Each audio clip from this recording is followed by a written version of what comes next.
Welcome to CNN Student News. I'm Noah. I'm Jack. And I'm Jeremy. Now to our first story. The election season is heating up as the Iowa caucuses are less than a week away on February 1st, followed by the caucuses of New Hampshire shortly after that.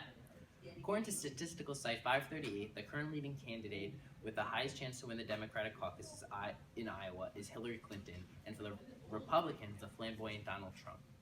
According to Fox News, Iowa's Democratic and Republican caucuses are the most hyped presidential contests in the country, but also among the most confusing.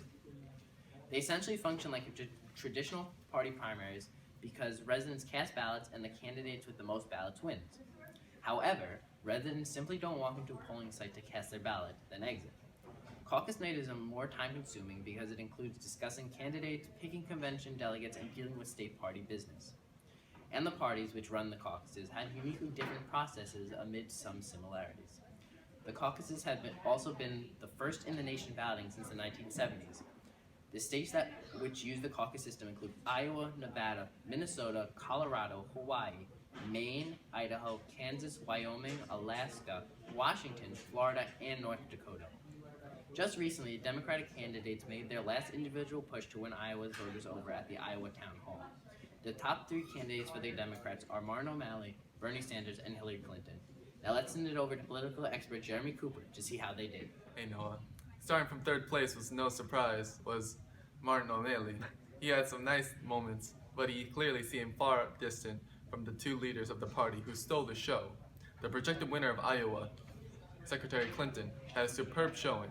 According to CNN analyst Stephen Collison, Clinton mounted a staunch defense on her record as Secretary of State, telling Democrats worried about her hawkish instincts that military force should only be used as a last resort.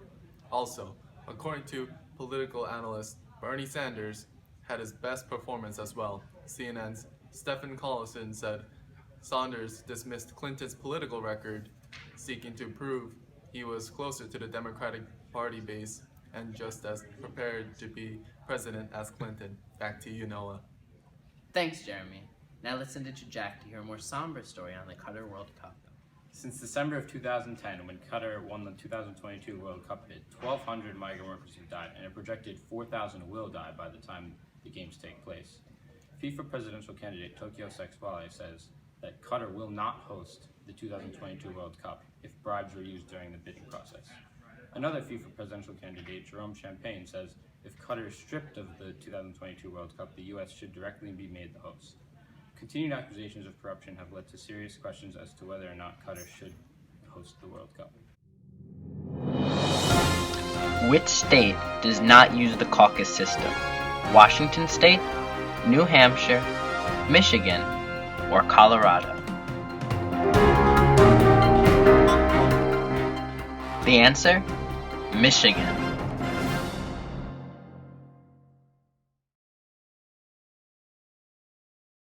Hey John, how are you doing? How you doing, Jeremy? Alright, let's start off with the question then. Are social networking sites beneficial for our society? Well, I think social networking sites are kind of like a double-edged sword. You see, they're good for our society because it helps us stay connected to people around us. It helps us stay connected to our friends. It helps us, figure out what's going on in the world around us. However, social networking can also be unbeneficial to us as we get too involved into our social networking, like Facebook, Instagram, Snapchat. We also spend less time with our family and, our friends because we're so enveloped in the digital world, but it's basically a double-edged sword. It could be good and it could also be bad. Right. So what is the difference between social networking and directly talking to someone? Well, there's the obvious difference. When you're social networking with someone, you're not physically there with them unless you're texting someone in the room, which is actually kind of commonplace these days. But when you're directly talking to someone, you're actually physically talking to the person. When you're social networking someone, you're talking to them through a device or through a computer screen, through text, and not really showing your actual human emotion. How do you think social networking is detrimental to our social life? I'm gonna go back to my answer for question one. It could be detrimental to us because if we keep spending more time on social networking sites and less time in the actual world, I think we lose some of the aspects of life that we hold dear as human beings.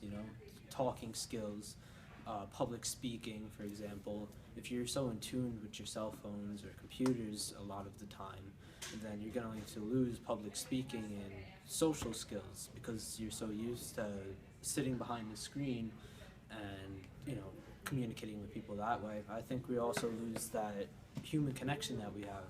If you're friends with someone on a computer, you might not be friends with them in real life. You're just friends with them on a computer. So I think we lose human aspects as well. But it could also be beneficial, like I said, because it keeps you connected, it keeps you informed, it keeps you up to date with everything that's going on. So it's a tricky concept, and I think going forward into the future, we'll have to see how beneficial or how detrimental it is to our society. Yeah, so your standpoint is social media is good and bad. So exactly, how much time do you spend on social media? Personally, I'd say I spend about, 9 hours a day on social media. Okay, thanks, John. Thank you. Back to you.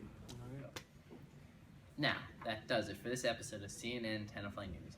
Now let me cut her to the chase as Iowa. Hope you enjoyed the show as I got to Facebook it out of here, and I hope you enjoy your day.